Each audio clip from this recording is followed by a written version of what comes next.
Proposition suivante, caractérisation séquentielle des points adhérents et des fermés. Donc on va voir que les points adhérents et les fermés, alors oui, pour montrer qu'un ensemble est un fermé, on peut montrer que son complémentaire est un ouvert. On va voir que la bonne méthode pour montrer qu'une partie est un fermé, ça va être souvent la caractérisation séquentielle. Donc, soit E un espace vectoriel normé, A une partie de E.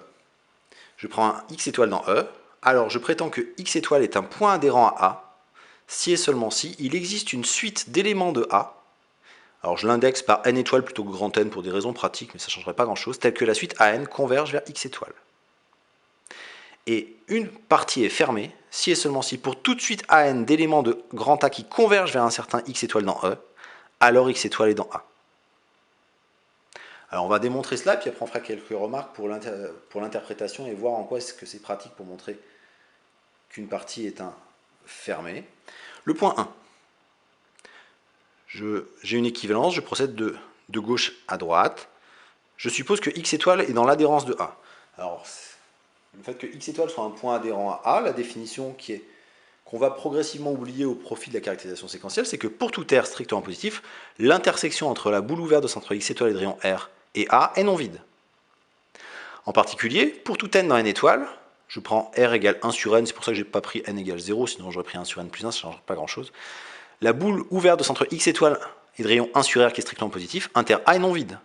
Ce qui signifie qu'il existe un élément A, que je vais appeler AN parce qu'à chaque valeur de n, je vais en avoir un. Il existe un élément AN qui appartient à A, inter la boule ouverte de centre X étoile et de rayon 1 sur n. Autrement dit, j'ai créé une suite AN d'éléments de A.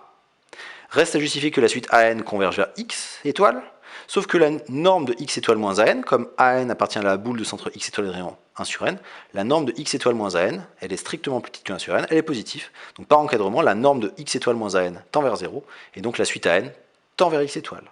Et donc, j'ai bien trouvé une suite AN d'éléments de A qui convergent vers X étoile. Donc j'ai bien démontré le membre de droite.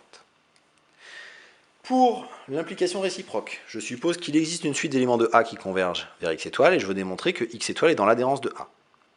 Donc je prends un R strictement positif. L'objectif pour montrer que X étoile est dans l'adhérence de A est de montrer que pour tout R strictement positif, la boule ouverte de centre X étoile et de rayon R inter A est non vide. Comme la norme de AN moins X étoile tend vers 0, puisque la suite AN tend vers X étoile, il existe un rang à partir duquel la norme de AN moins X étoile est strictement plus petit que R. Il existe un rang N0. Alors en particulier, par exemple pour le rang N0, j'ai la norme de A indice N0 moins X étoile qui est strictement plus petit que R. Et donc le vecteur, pardon, c'est pas un nombre, le vecteur A indice N0 appartient à A, puisque ma suite AN est à valeur dans A, mais comme la norme de A N0 moins X étoile est strictement plus petit que R, il appartient aussi à la boule ouverte de centre X étoile et de rayon R, en particulier la boule ouverte de centre X étoile et de rayon R inter A est non vide, et donc X étoile est bien un point adhérent à A. Maintenant que j'ai fait la caractérisation séquentielle des points adhérents, eh bien, je vais en déduire la caractérisation séquentielle des fermés.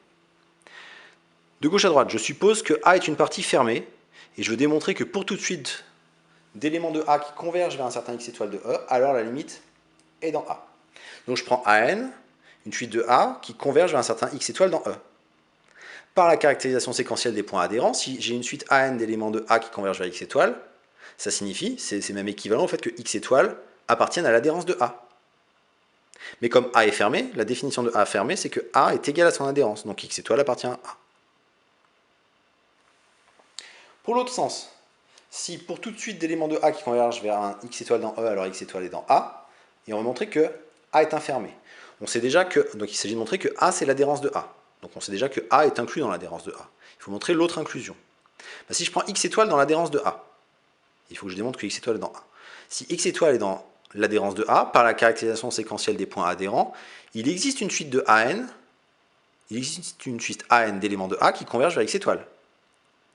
Mais par hypothèse, à chaque fois que j'ai une suite d'éléments de A qui convergent vers X étoile, alors X étoile doit appartenir à A. Donc X étoile appartient à A, et donc j'ai montré que tout élément de l'adhérence de A appartenait à A.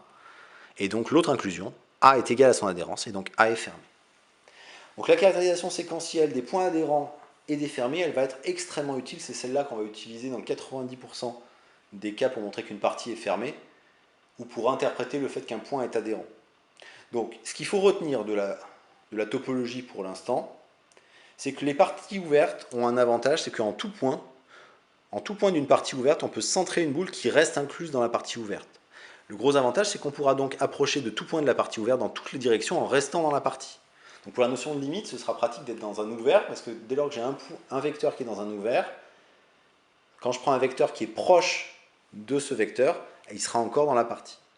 Et l'avantage des parties fermées, c'est que la notion d'appartenance à une partie fermée est une propriété qui se conserve par passage à la limite. C'est-à-dire que si j'ai une suite d'éléments qui convergent, si tous les éléments de ma suite sont dans la partie fermée, alors la limite sera encore dans la partie fermée.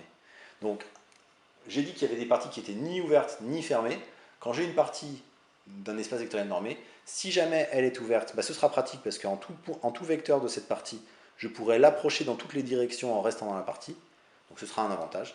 Et si j'ai une partie qui est fermée, j'ai un autre avantage aussi, c'est que si j'ai une suite d'éléments de la partie qui convergent, alors la limite est encore dans la partie.